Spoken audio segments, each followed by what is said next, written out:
Hey there, everybody. I just wanted to let you know this week's episode is dedicated to Chris Yambar. Chris was a force of nature in the artistic community in his hometown of Youngstown. He was a beautiful man and a mentor to me and taught me things that I have used for the last 10 years and will continue to use, and lessons that will stick with me for the rest of my life. And I love him, and I miss him, and I just want to say thanks, Chris. Oh, yeah! And I said it on Force Comic News, but Chris, while I was not as close to Chris personally as Joe was, I can honestly say that due to Chris's influence, I wouldn't be sitting here today. Chris was the first comics pro that I ever met in person. First person that ever signed a comic for me at a store, convention, anything. And because of his influence on both Joe and other people we know, more personally, connections were made that led me to this moment here today. So, Chris, even though you didn't know me that well, we met in passing a few times. I also want to thank you for the influence you had on my life.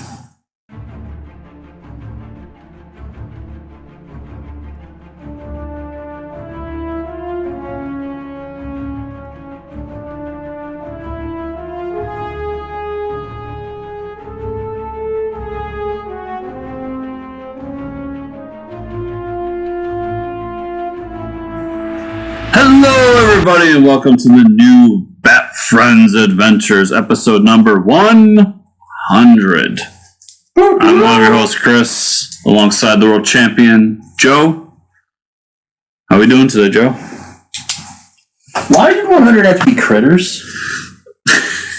It's oddly perfect. Like, it's not. It's only perfect because of fucking Yambar. Because, okay, I don't think I ever told you this, and I should have wrote it down. I really should have wrote it down now. Can't ask him anymore. Chris Yambar's 5 ideas that always work in comics. Character falls in love, goes to hell, fights a giant monster, goes to space, and I never remember what number 5 is. I've talked to him on the phone and I literally always go, falls in love, goes to hell, goes to space, fights a giant monster, and I never remember what number 5 is. And if you look at Cthulhu Holmes, we didn't get there, but there was a plan for Cthulhu Holmes to fall in love. Okay. Cthulhu Holmes goes to hell. He fights a giant monster, and I've drawn him in space, and I don't remember what number 5 is. Was the giant monster Alan Moore? No. Oh. The giant monster was the Yellow Menace.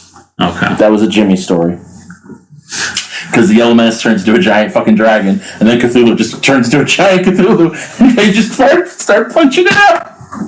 Did you at one point? Did that ever happen where you were gonna have him fight Alan Moore? Alan Moriarty. And yes, I drew that. Okay. But I would. That's the other thing that's coming again, bro, is I'm gonna have to start working on comics again. I feel the urge.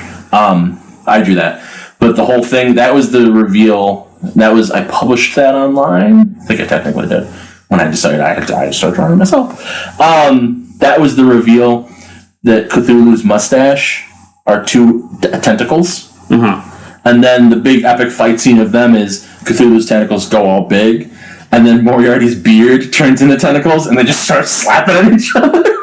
So they're both just standing there completely still while their fucking tentacles fight each other in the air.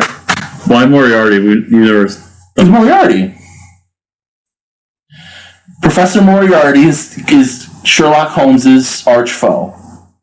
Okay. So Alan Moriarty, but it's Moriarty. Yeah. Okay.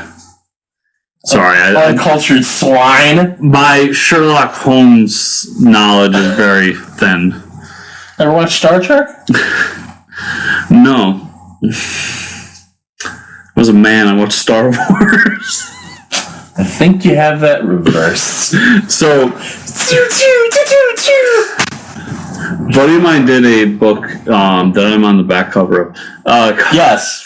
called Cthulhu Invades Oz. And as a joke, he said my next volume is going to be Cthulhu Invades Tony Hawk. That would be amazing. And I messaged him and said, this is a joke, but seriously, if this happens, I demand to be involved because I could write some fucking Tony Hawk comics. You made me think of it, and actually you made me think of it because when you posted the picture too. Something that I didn't talk about on mine because, I got all choked up. Yambar wrote the intro to my first novel that I published. Yeah, I think I still have that. I still have a copy somewhere too. They're still for sale, folks. Yambar got me my first press. Yambar and I finally did Zombie Barbecue a few years ago, so I got to. I told you that, and I knew it was coming. But I was on a book with Yambar. That reminded me. You're just like, I'm on the back of a book. I'm like, oh yeah, Yambar wrote the intro to my first book. Yeah. So yeah, let's talk about critters. He would love this stupid shit. This story is by Steve Gerber. This is stupid shit, though. Written by Joe R. Lansdale and directed by the great Dan Riva. This stupid fucking story. I like this episode. It's so dumb. It is so dumb. And him just being so. Why is Gordon there? He's a farmer because he has a mullet. He's a farmer because he talks all down, homie. You want a turkey drumstick big enough for the whole family this Thanksgiving? Well, you gotta have your special growth hormones. They call them steroids.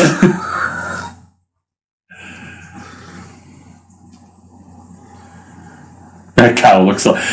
So the joke I made to myself when I was watching this episode is the person that drew that didn't know how to draw a cow. Yeah. That's a bear. That's a Pokemon.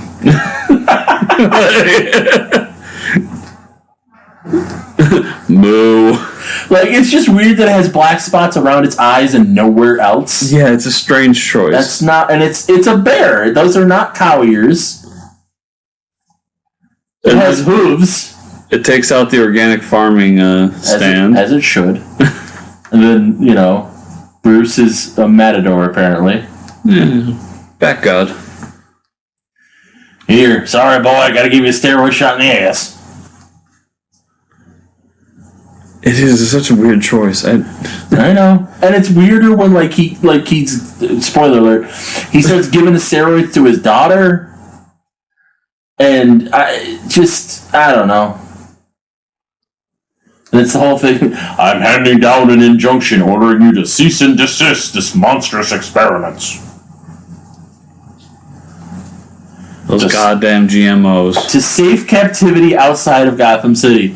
So he's he's just saying leave the city. So he's exiled. Right. Well, she still doesn't do. I've been snookered and sunk.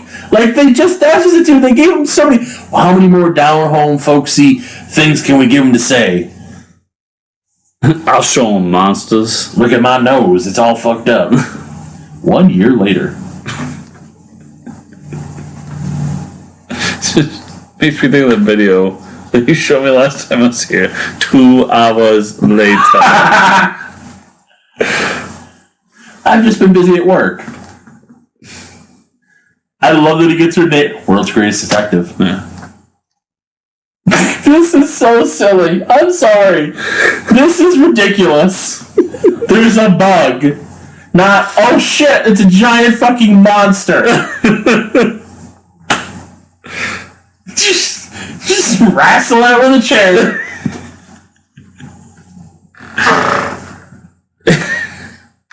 Two of them should have just started fucking. Rip the head off. Yep. This guy's just listening to his music, having a good old time. That's how I'm gonna die. Oh, giant praying mantis is gonna come listen to my music while try to fuck packages, and make a big praying mantis dick in the ass. Here's the thing. Here's the good part about this episode is that what they're really trying to do is, it was okay. Let's do a '50s monster movie. That's what this really was. Why are the praying mantises bulletproof? Because they're giant praying mantises. Okay. That's So they have the question. they have the proportionate armor of a giant praying mantis. Are praying mantis known for having like? Well, not little ones because they're little, but when they're big, Okay, I guess. why is Spider-Man so strong? He has the proportionate strength of a spider. And now he's just jizzing on their face, which is rude. I mean, unless they're into it. He didn't. I didn't even ask for consent. There's no consent. Hashtag cancel Batman. We've now established he's a racist. He is. And He just ripped the arms off of that mantis, so they're bulletproof.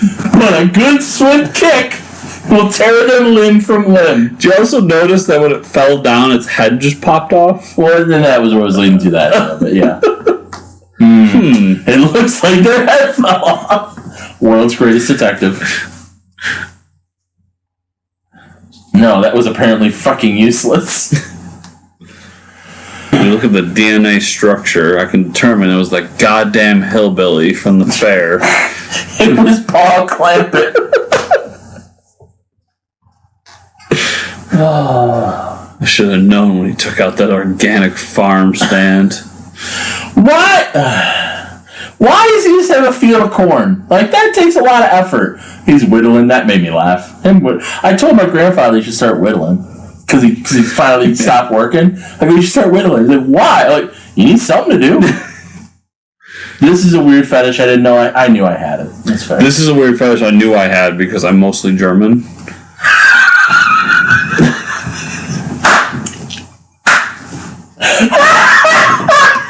That hit me right. That hit me right. When I first watched this, I looked at it and I was just like, yep, that does it for me. I just like big, strong ladies. I made that reference last Big, strong, blonde ladies in denim. Dude, okay, Bride of Frankenstein, right? I've never watched it, but Okay. Bride of Frankenstein, we understand it culturally. Yeah. What color's her hair?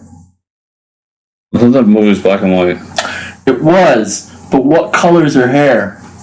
These are vultures, by the way. I don't care how mutant they are. No fucking chickens grow teeth. What color's her hair? Black and white? Red. She was a redhead with the white streak in it. I'm not okay with that. Somebody posted a picture, like, for anyone that's wondering, because it is black and white, but for anyone wondering, here's the original wig, and she's a fucking redhead. And I went, this changes everything. See, that is a cow! Yeah. I mean, it's a bull, because horns, and really probably more of an ox, but that's a cow! That's how you draw a cow! That's how Jack Kirby draws a cow. I wonder if that's one of those things where they understood that it was going to be black and white, and because of how the red worked, it came out differently in black and white. Well, from what I understand, for the most part, not completely, but for the most part, for a lot of that shit, the costumes were what the costumes were. And they made sure it would come out in film, but like, if they gave her a red wig, it's because her hair was supposed to be red. Okay. I know there was a few tricks. They're mostly special effects tricks. Yeah. That were meant to look like something, but like, it was like the ketchup but for blood. Right. And it was black and white, so it was going to come out looking the same, Right. but it just popped better in black and white. Right. So when I lost power last week, Yeah. I forgot to ask you about that. Okay. it was fun. So one whole night we're no power, and I just sat in the house and cleaned and read, which is fine, it's whatever. And then the next day, That's code for masturbation. yes, because I was the only one in the house too. Jerking it. Day 2, I had power but no electricity. What the fuck? I'm sorry, I had power but no internet. Okay. So I went and found all my old DVDs. You need to remember to bring back my Blu-rays, by the way. Yeah, I forget that every time. I know you do. And I found my old DVD of Dodgeball. And I watched that. So I watched that recently. The movie's phenomenal. It is. When those bulls popped up, all I could think of was like, took the bull by the horns. It's a metaphor, but that literally happened. Yeah, I watched that when I took my little mini trip in the fall, I think, and I was in the hotel room. That came on. I'm like, I'm gonna watch Dodgeball. That movie holds up. I don't care too. Tropic Thunder holds up. I'll fight anybody on that. Movies that you couldn't do today, too. You couldn't do Tropic Thunder when it happened, but they did. The thing is, you can do things if you do it well, because with Tropic Thunder, excusing Tom Cruise, because as Patrice said, if Jews don't get angry at this movie, then Jews are pussies. Ball and China Shop, fantastic. But like the whole bit about Robert Downey Jr.'s character, the joke there is on that guy. Yeah, which is hilarious now because there was a moment there where people were getting mad about it, where cancel culture came after it. And I was just sitting there watching all of them get mad and talk about it. It's like, none of you understood that movie. Right. But the only reason that bit works is because, A, Robert Downey Jr. had the redemption arc he did, and B, he was such a good actor they pulled it off. Right. But that's what I mean. It's a lot of times, not always, but a lot of times when that shit happens, it's frankly jokes that aren't that good or that are executed poorly. And then people just get offended. And it's like, no, like if things are funny and there is still some things, but that's where it gets lost too, though, is that joke doesn't work 9 times out of 10. Robert Downey Jr.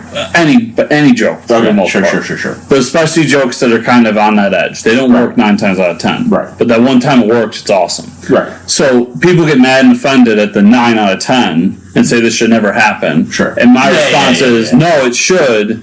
It's just you can tell people it's a bad joke, but then when it lands, it lands. BBQ. Chicken barbecue. Fantastic. The joke that I literally think you couldn't do today in Dodgeball was right at the end, where they're like, "See, I told you she's a lesbian." Oh yeah. It was, "No, I'm bi." I was like, I laughed at it because it's funny, but I sat there and like they couldn't do it. It would never work today. I think for that comedy you could still do it. They might write it differently, but the punchline would still be there. Like they might say she's pan or some shit now, whatever. It's also like Vince Vaughn wouldn't. Wow, I mean that's whatever. Because he's been shunned. No. Whatever. Why this? I forget. The Kid. This was a really weird choice that I appreciated. Because remember he said something about like, "Oh, how's the kid doing? Oh, he won't shut up." Oh yeah. Sorry, it's been a minute since I watched this. I know, me too. The fucking goat. I forgot about the goat. Because a goat's a kid. But it's like some weird fucking Black Phillip shit. Like it's some witchcraft bullshit. This is some shit straight out of the Satan book. Yeah. It's a talking goat. Come back for good. Fucking goat boy. Because he goes, how's the kid doing? No Batman. He ate my donut. I love you, Bullock. Oh boy. Oh, Bullock. There's another moment. I think it's in Old Wounds. Where I just went, oh, Bullock. No, it was Animal Act. Oh, fuck that episode.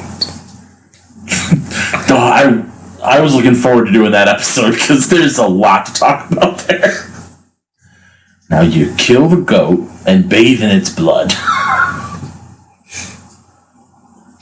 And that's how you get Mephisto.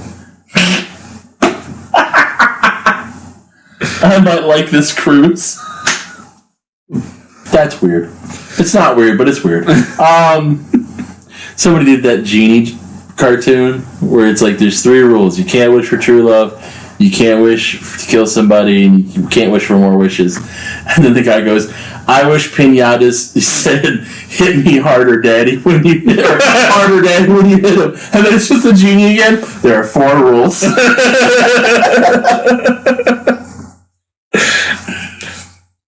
Oh, I did that joke too once. I forget why it came to me, but it turned out pretty decent. It was, it was an Anything Can Happen Wednesday? No, it was an adult supervision advised.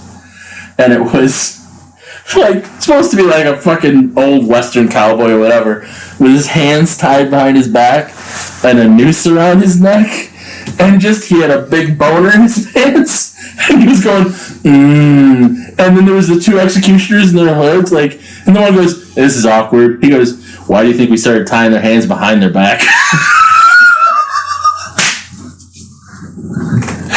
proud of that joke. That's a solid joke. Bullet getting attacked by a giant wild pig is hilarious. Pokemon, gotta catch 'em all. So here's another thing that's me. She's walking around barefoot, and she says snookered again, and that's obnoxious. But she's walking around barefoot. I'm into that. That's some hippie shit. I just like the aesthetic. Like, I'm not into feet. I just like the aesthetic of just walking around barefoot. And I just love kind of this still like, fucking Batman. If only we were the world's greatest detective. Where is she swinging from? Nobody knows. Don't matter. It's Batgirl getting a hog. Fucking throwing darts in the poor pig's eye. So, Jonah claimed he didn't think Gal Gadot was attractive. So we've had this. Yeah. I'm pretty sure we have, but it just came up again because of her. And I just go, you're just intimidated by a woman that can kick your ass. Yeah. I am not. I'm into it. Well, have I ever had the conversation with you where a person who's always been fairly tall and taller than pretty much everybody around him, or the same height? Mm-hmm. The few times I've... Hold on. This part, I just forgot. When you start just flipping the pitchfork like it's a fucking Bo-Katan. Like, oh yeah. Like fucking Farmer Brown knows karate. Go on. The few times I've come in contact with women who are like significantly taller than me, like the George Costanza bit. Yeah, we've talked about where it's been almost a little bit of a fetish of I would like to at least one time be with... That's fucked up. Be with the woman who was taller than me. Yeah, and it's one of those things where I think it's part of why I like Penn so much. Penn always makes the joke that he lives extremes. He doesn't like to live in the middle of anything. Mm-hmm. And that's how I've always felt about height. Like, I like really short women or really tall women. A woman that's the same height as me, have I dated one? People that are close in height to me is like, because it's just like, okay, whatever, we're the same. But like, if you're really short, that's hot. If you're really tall, that's hot. This was weird. It's a hive. They're dicks. Uncircumcised at that. Well, as God made them. He's Catholic. Adios. I got my magical pitchfork. His pitchfork has like Bluetooth or something. Yeah, it does. He's technologically advanced. He's a little too close to his daughter. She's a shotgun. The rednecks. I mean, hey, that's fair. Hillbillies don't. Rednecks do. I do love this for being a moment that Bullock and Batman and Robin and Batgirl are all in the situation together. Like, it's usually been like Bullock and Batman, but this is like they're all there. It's like, well, we're fucked. And here's the other thing, like, so that one mantis is hatching, and like I think a couple more hatch before everything pops off. The whole plan was to shoot the rocket into Gotham and let them loose. Those mantises will fucking kill each other before they get to Gotham. Yes. And apparently it eats doors. It eats whatever it can get. Times are tough. When you're a mantis. Why did Batman drive off by himself? He has a plan. World's greatest detective. I don't know.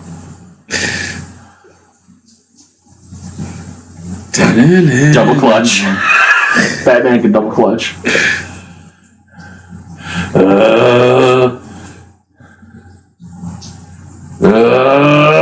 Hardcore parkour! So what did you accomplish there? Gasoline to make the rocket explode. Yeah. I guess. He is the Bat God. Goddamn Batman. Ain't it pretty day? And it is, pumpkin. That it is. Oh god, it's a fire missile of death! Dag nabbit! Goes dag nabbit and throws his hat down. Like, it's just... Well, now that's purty. Yeah, because they're dead. Batman always keeping the white man down. It's true. There ain't no way those handcuffs. By the way, true. There's no way those handcuffs are keeping her. She could just go. Rawr. Today's certainly been one fine howdy do. That woman is everything that Hitler dreamed of. There's no way that those handcuffs are working.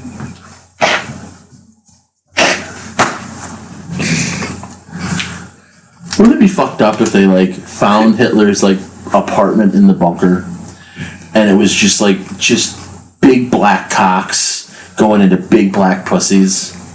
It'd be amazing. That'd be fantastic. Yeah. So I had a whole conversation with somebody. Sure. About the early days of comics, so like 30s comics. Sure. We got into Captain America, and it never dawned on this person that Joe Simon, Jack Kirby, two immigrants who were Jewish, create a character. They weren't immigrants. Well, Kirby was an immigrant. Simmons was, his parents were immigrants. So I guess I think he was born. Was he born in Rochester? It's been a while. He might have been born in Rochester, Maybe. but still, like... I'm thinking of Siegel and Schuster were Canadian, I think. Yeah. Okay, yeah. But most of the early days of comics, a lot of immigrants, mostly Jewish, yes.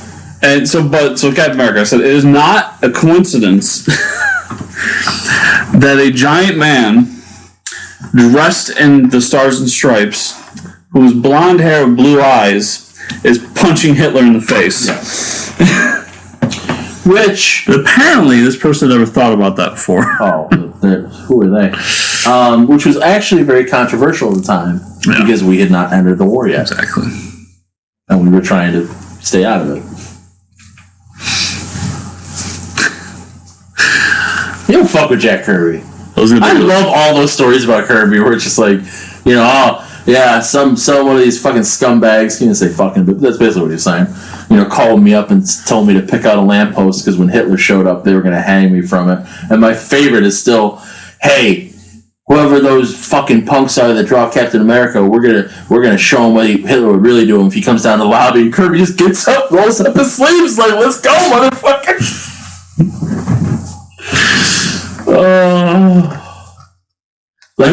If you guys watch Captain America: The First Avenger, the scene where Steve gets his ass kicked in the alley, imagine him getting a couple hits in, and that's Jack Kirby.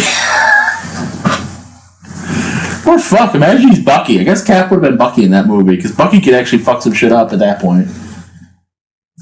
Jack would fuck some motherfuckers up. Jack was street tough. Oh, yeah. I love Jack Kirby. I love Jack so much. I love those early days of Marvel, too, because Jack, they did the Marvel method and all that shit. And Jack would just be like, fuck it, let's just draw a guy on a surfboard. And then Stan would come by and do all the, the words and shit, and be like, wait, what's this do? And that created one of the that moment where he's just like, fuck it, why not? And he goes, well, it's Galactus, why didn't he have a herald?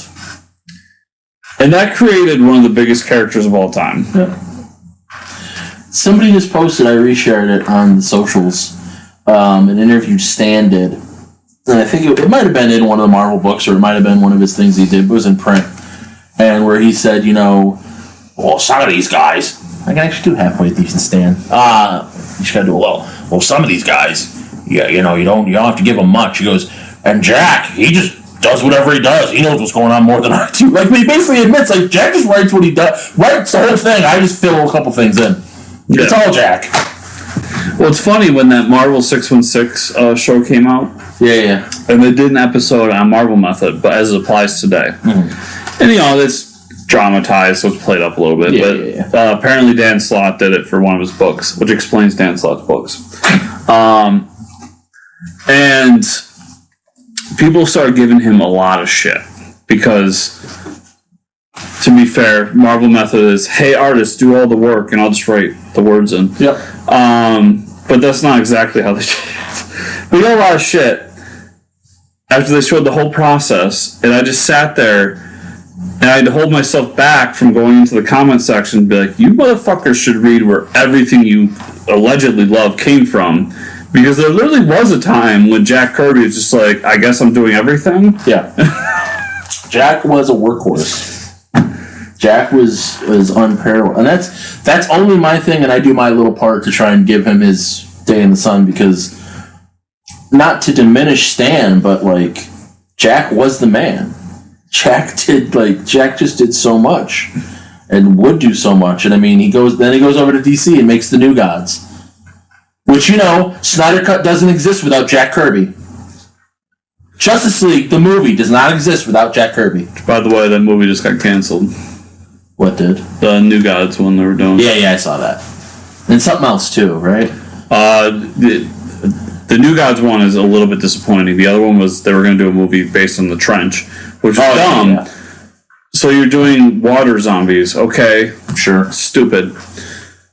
Jeff Johns is a genius. He's not involved anymore. I really want so next week Jeff Johns' new book coming out. Yeah, the Image. No, is it the Image book? Okay, An Image. Yeah. I went back and found an old video I did 2 years ago. Yeah. 3 years ago. Sorry.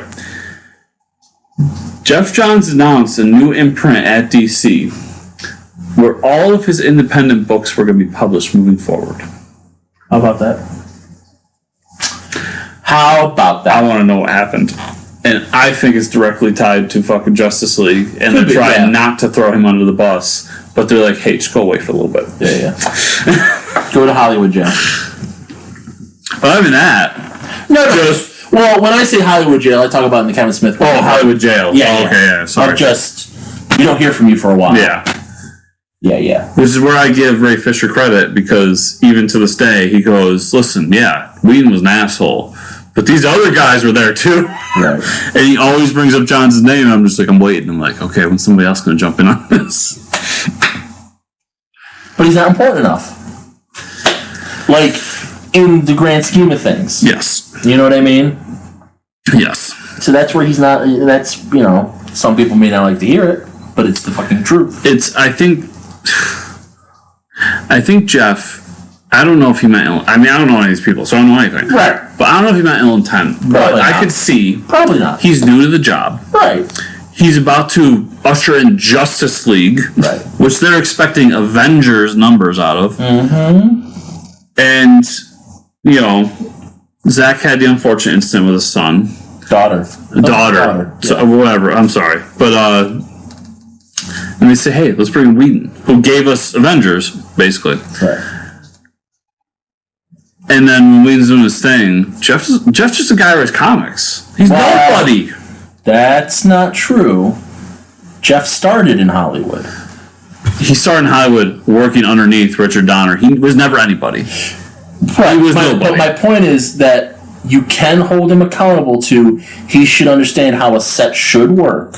That's my point. Okay, I'll give you that. He's not this star. That's not even my thing there. You're new to the job. Sure.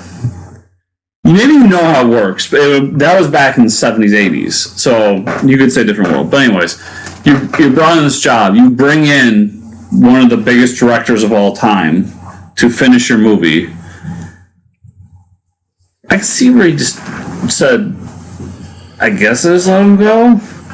I'm not saying it's right. Right. I'm just saying I could see him doing. I could see doing that, especially if you're like I get to be the head guy in charge of everything in the DC extended universe. But maybe that's why he was in over his head. Not right or wrong, or not right. I mean, but I'm just saying I can see the. Maybe that speaks to why he was in over his head. He was always in over his head because he's not that good. The reason Kevin Feige was so good is because Kevin Feige was a Hollywood guy. Kevin Feige wasn't a comics guy.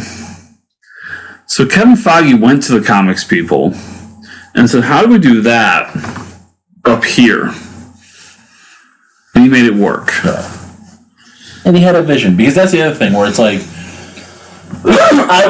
Whoa. Excuse me a minute. I was never a big fan. I tried to watch Agents of S.H.I.E.L.D. and it just never went there anywhere for me. The Netflix shows were the Netflix shows. But now we have Marvel TV under Feige. WandaVision, Falcon and Winter Soldier. Amazing. Their own thing, part of the bigger thing.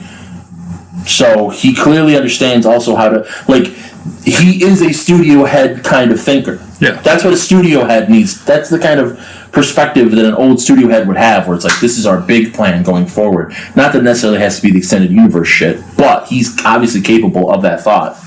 I'm sorry, but Jeffy never had it in him. That's why he went to comics. Well, and that's my thing is, and there's no offense to comics people, because I love comics people. I like it's based around comics people. I am comics people. Yeah, we are comics people. But like he's just a comic writer. Like he was, yeah. I shouldn't be put in charge of Warner Brothers DCEU multi-billion-dollar thing. I am not well equipped for that job. Might still do better, but might have stopped the Aquaman movie from happening. Speaking of the Aquaman movie, I would have never greenlit the Snyder Cut. Speaking of the Aquaman movie, where people find you on the internet? Underwater. JoePank.com. All kinds of links and things and stuff and whatnot. But actually, fuck it.